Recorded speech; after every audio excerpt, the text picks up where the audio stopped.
Мына ушундай азыркы учурда эс алып аткандар болсо, албетте эс алууңуздар көңүлдүү өтсүн дейли. Ал эми бизде адаттагыдай эле салтка айланган биздин кадырлуу, сыйлуу, мыкты чыгармачыл инсандарыбыз бүгүн конокто десем жаңылышпайм. Себеп дегенде көп жыл бою мына ушул чыгармачылык чөйрөсүндө иштеп, албетте жана ошондой эле көптөгөн мамлекетке барып биздин кыргыз элибиздин намысын коргоп, бычак асаттуу мыкты жигиттерибиз десем жаңылышпайм. Туура. Ошол эле учурда кыргыздын кыздарына кимдер гана кызыккан эмес. Башка мамлекеттин өкүлдөрү да айтышат го, кыргыздын кыздары тарбиясынан баштап сулуулугуна чейин өзгөчө экен деп. А Кыргызстаныбыздын мына ушундай өзгөчөлөнгөн, баарынан айырмаланган дагы бир Самара аттуу эжекебизди чакырып алганбыз. Ал эжебиз эмнеси менен өзгөчө экенин азыр биз сиздер менен чогуу барып билели. Жана ошондой эле эстрадачысы Бек Исраилов, жана ошондой эле Адилет Азиев. Саламатсыздарбы, кутлуу Саламатсыздарбы. Саламатсыздарбы. Самара эже, кандайсыз? Жакшы. Келиңиз, биздин программасы маанай жакшыбы? Эң сонун. Сүрдөбөңүз өзүңүздү үйүңүздөгүдөй. Биз кадр артына кандай баарлашып сүйлөшсөк, ошондой эле алып жүрүңүз, Эми өзгөчөлүгүн азыр биз айтып өтөлү. Сиздин чачыңыз эң узун чачтуу айым десек болот. Чачыңыздын узундугу канча? Чачым узундугу 1,60, 1 метр 60 сантиметр. Канча жыл өстүрдүңүз? Чачымды 12-13 жашымдан бери өстүрүп келатам. 13 жашыңызды. Азыр канча жашыңыз? Азыр 30дамын. Кыздын жашын айтпайт деп койсуң. Сурап бүткөндөн кийин кыздын жашын айтпайт. Айтыңызчы, бир да бир жолу кырыккан эмессиз. 12 жашыңыздан бери. Мурда кыркчымын. Мурда өстүргүм келчү эмес.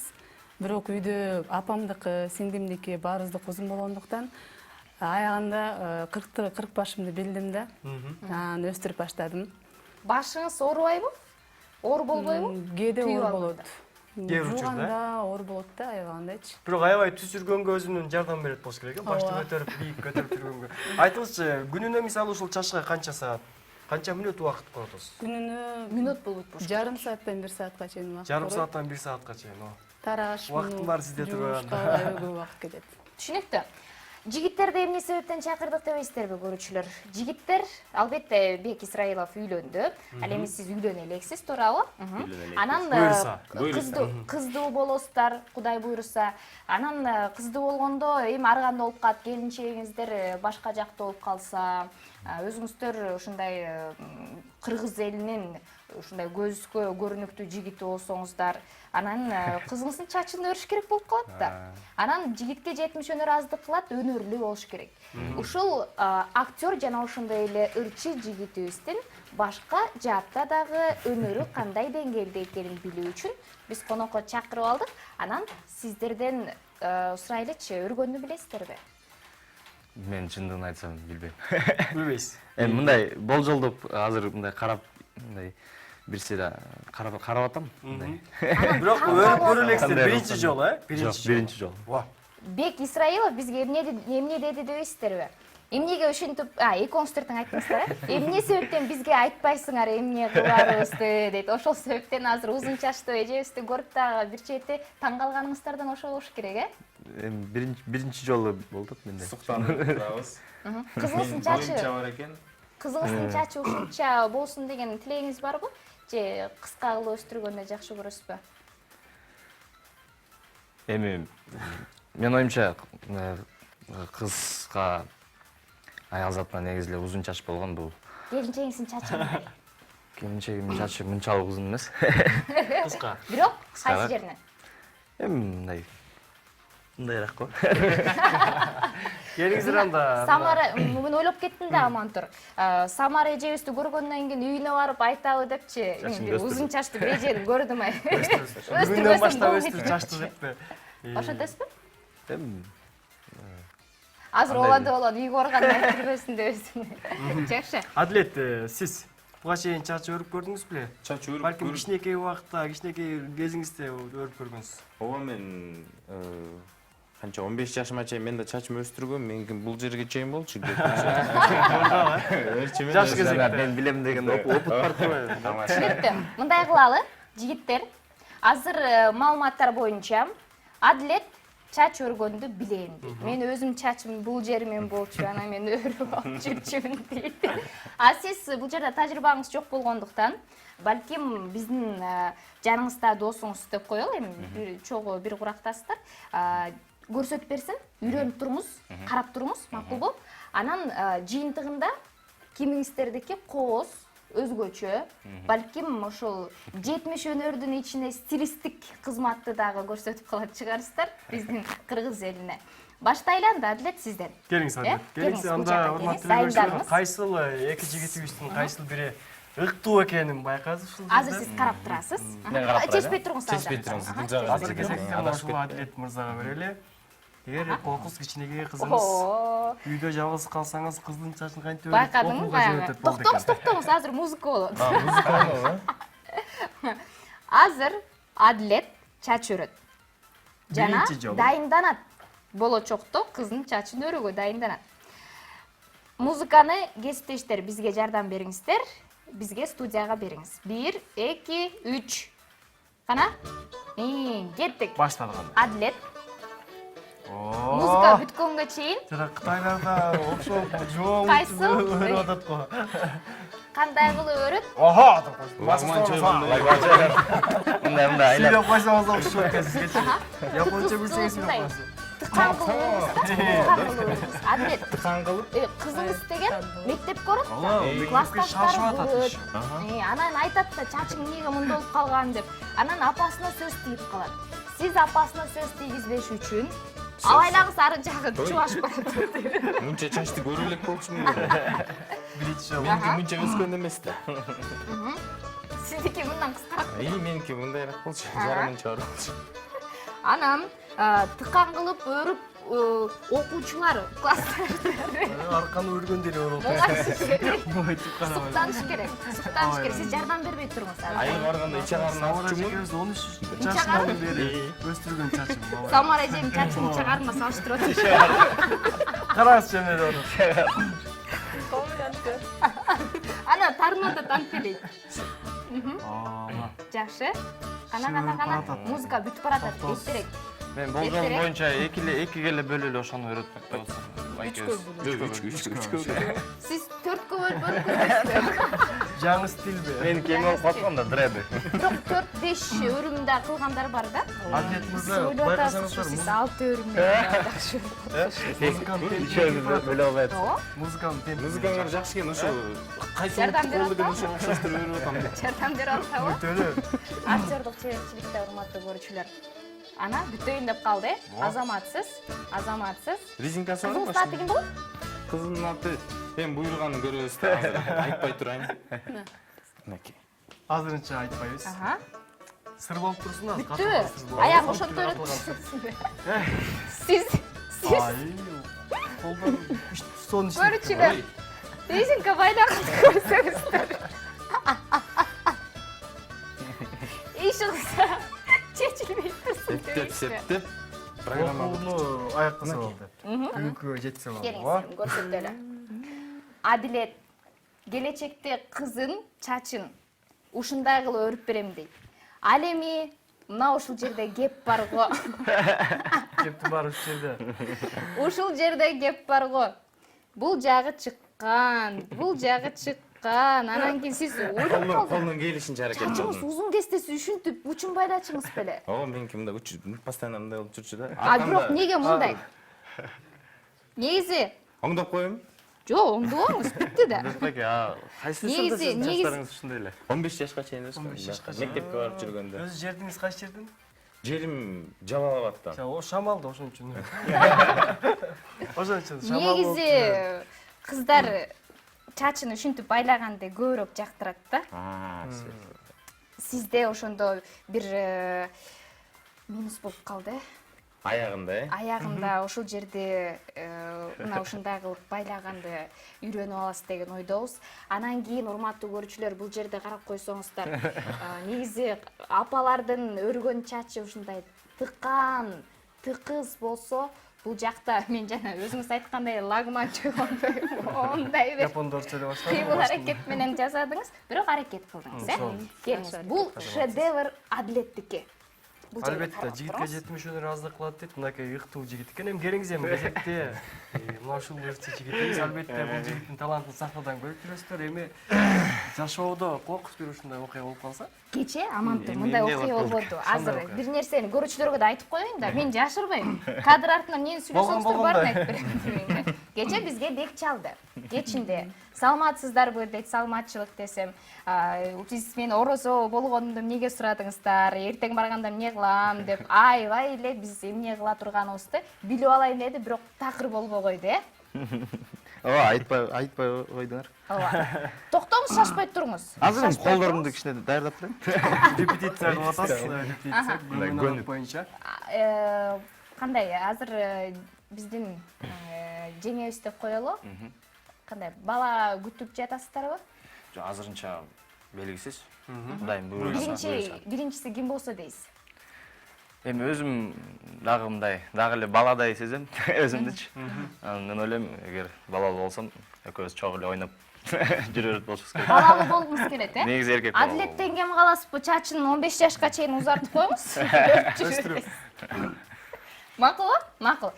Кыз төрөлүп калса, Кудайым буйруса, эми ырчы жигит ырдагандан тышкары кантип өрөт экенин азыр көрөбүз. Мага кичине жардам берип турасыздарбы? Жок, өзүм жардам. Өзү жазасың. Эч багыт жок ба? Ооба. Эч ким жок үйдө, жалгыз өзүңүз. Кана студияга музыка бериңиздер.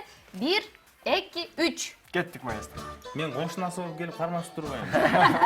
Жок, кошунасыдай бир жака кетип коюптук да. Эмне кылабыз ана? Болду. Шундан эле башынан эле көрүнсө болот да мындай. Эпсиз экен. Абайлаңыз. Чачын. Саатыбадайын.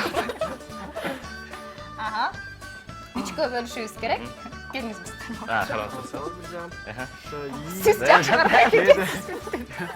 Ийип кеткен апаларыбыз окшоп эле жүндөрүбүздү алып таштады. Чогулткан эле. Самара чен чач ооруп кетпесин деп атабыз да. Байлаңыз. Жакшы. Чачтан Кудай берген экен, мына караңыз, ушунчалык узун. Чындыгында Тыккан болсун, тыккан.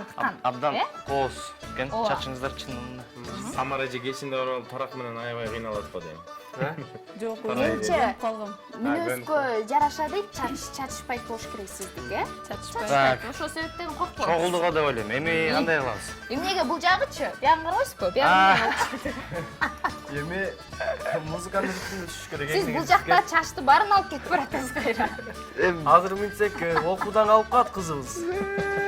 Тез арада сиз мектепте Өтүрүш сабактан калтырасыз го кызыңыз. Монтель азыр. Келиңиз. Башта ошондой. Баштадык. Эптин кармаганын карасыздар көрүүчүлөр. Үчүнчүсүчү? Жок, ушундай кылыңыз. Мен билбей эткем дечи. Курук кыла берсеңиз. Ошондо дайындап атпайсызбы? Ондайбы? Программа. Ондайбы? Жок, ортосунда. деп коштоп турабыз го жана. Келиңиз бизда мындайынан кармап туралы. Сен ары жагынан кармап тур. Бул жакты эмне кылалы? Ал жерде. Алып чыгыңыз бери. Азаматсыз келиңиз бул жакты. Бирден айнат. Калып калбасын. Эмне кылабыз? Бягы. Таң атпай абдан бир татаал бир жумуш тапшырып. Таң атпай уйкуңузду ачып атабыз азыр. Бектин шедеври кандай өзгөчө өттү. Мындай өргөндү мен өмүрүмдө. Мастер-класс өткөрдүк.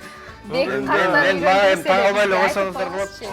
Эми жигиттер, кыргыздын жигиттери албетте биринчи жолу өрүп атат баары эле. Эми Кыздын чачын өрүп атат да. Кыздын чачын өрүп. Биздин сиз Эми жигитке кыздын өнөрү аздык болуп калды. бизге музыканы улантып бериңизчи. Бек музыкасыз өрүү абдан кыйыныраак болуп атат. Мен андан көрө бир тапкак айлатып бир ырдап берсем болот. Азар, мына көрдүңүзбү? өргөн чачтарым деген ыр жок. Кол баатыр. Же барбы? Өргөн чачтарым деген ыр жок, Өрлөгөн чачтарың. Жо жаңы чыгарып бермексиз? Жаңы ошондой ыр чыгарып алам. Өрүлгөн чачтары. Мындай болду да, Бек бул жерде Вообще көрүп атканда меники керек болсо музыка бүттү. Үчүнчү Сабакта бүттү. Сабакта бүттү. Бүт элек болуш керек, бүт элек. Агай чалган жокпу? Иә. Агай чалган жок. Чалдыбы, иә? 3-сабакка калыптыр мага чалды. Үчүнчү сабак, Мектептин Сиз эшип атасызбы? Аркандай эле иши өтөт. арканы ишик салып Деп мен мында белеп коесуң. Ошондо деме резинкасын берип койсоңуз, Жок, аягына чейин өрөсүзбү? Чыштап коесузбу? Мен аягымда окшошпойбу. Мугалими урушат го эми кызыңызды. Эмне кыласыз? Эмне деп Көрбөйсүзбү? Эми мугалимдин баягы мугалимдин юбилейине барып аябай жакшы болду. жакшылыгыңды Жакшы. Юбилейлерге барып жүргөн турат. Жакшы. Чындыгында абдан татаал жумуш болду. жетиштир эми бериңиз. Сиз Аягың кандай? Ядлет мырза. Аягында бир фантазия иштетиш керек, аягында. Өзүмдүн фантазиямда. кармаштыралы, Коос бир нерсени жасап коюп табыш керек үч жеринде. Жаңы чыгарма жаратасыз го кээде, ошондой. Муза керек. туура ошол жака киргизебиз. Азаматсыз. Мына Бек каракчы кандай. Кандай жакшы. Байланысты экинчи музыка пайда болуп отур сыяктуу. Биринчиси түгөндү. Кандай кыласыз? Мындай кылып. болсошту. Ва, Мындай кылып туруп. Дагы? Ичине? Азаматсыз. мамасына Сиздин резинкаңыз байланбай эле чачыбыздан нерселер байланып келатат го. срочно мамасына телефон чалыш керек. Макул, туп-туура. Бара келди. Эми байкап көрөлүчү. Бектин кызынын чачы апасы үйүндө жок болсо, атасы кантип өрүп бермек. Биринчиден, бул жак жакшы. Бул эмне? Кир жайгангабы? Өзүнчө место калтырып коюптур жай. Кир жайып турсун деп. Айланты, бул жер жакшы эле келаптыр, бирок эмнегедир айланып кеттир да. Анан ногул шедеврди караңыз. Көрүчүлөр. Муну негизи салондо гана жасайт, билесизби? 2000 сом. Меники мындай оригиналдуу бурак. Ооба, айланып, анан ногул жерди караңыз. Бул эмнени элестетсе болот? Морская петля. Бул эмнени элестетип атасың? Чыгарма жасаткан болчу ал жеринде. Анан булчу Элүүз көрүп. кызым сөзсүз үйгө кайрылып келди деген сөзбү? Ал жер мындай найт деген бар.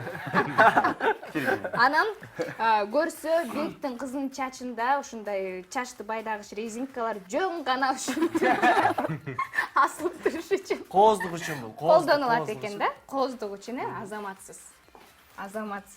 Мардайм. Жардам берели. Кол алышып коелу. Рахмат. Мына ушундай бул жерде эми азыр да карап коелу, Адлет Меники түшүп калды. Бошоп кетти. Мондай эле болчу меники. Ошондой эле болчу. Адлет Сиз кыскарып калгандай деп коркута бербейм. карындаштарыңыздын же эжеңиздин чачын өрдүңүз беле? Бир-эки жолу өрүп койгом. Жардам бердиби? Ооба. Айтат го ошон үчүн. Жасаганың мага өмөйүн үчүн болсо дагы үйрөнгөнүң өзүң үчүн да. Адлеттикке окшошту. Эми мындай чач менен мектепке бара берсе болот. Сиздики өзгөчө. Стиль, дизайн тартыр башкача. Ушу сиз YouTube'дан көрүп алсаңыз керек деп ойлонуп атам. YouTube'дан да бир жолу көрүп койсом болот. Жакшы. Мына ушундай жыйынтык урматтуу көрүүчүлөр. Жигитке жетмешен ыраазычылык кылат. Бирок бул жерде да ушул жыйынтыкты көргөндөн кийин эң чоң жардам берди деген үмүттөбүз. Биздин программа деген жактабы? Иә. Айтпайбыз. Унчукпайсыз. Бир эсемес жазып коебуз. Кандай пикирде калдыңыз? Бизге таарынып атасызбы? Жок, эмтиге тарын. Эми биринчи жолу баягы Эл алдына чыгып бул жерде жөн баягы өзгөчө дизайнды өргөндү көрсөтүп салдык. негизи опыт болду мен үчүн. Мындан кийин карындаштарыма чач өрөрдү дароо эле Адлет байкеге чыгып. Жакшы. Менин номерим жазып алып. Эгерде чач өрдүрөм десеңиздер, келип туруңуздар деп ойлойм. Актер жана ошондой эле ырчы урматтуу көрүүчүлөр. Мына бул жерде эң керектүү мындайча айтканда жумуш болду, бир четте жашоодо керектүү, бул да тажрыйба болду дегендей.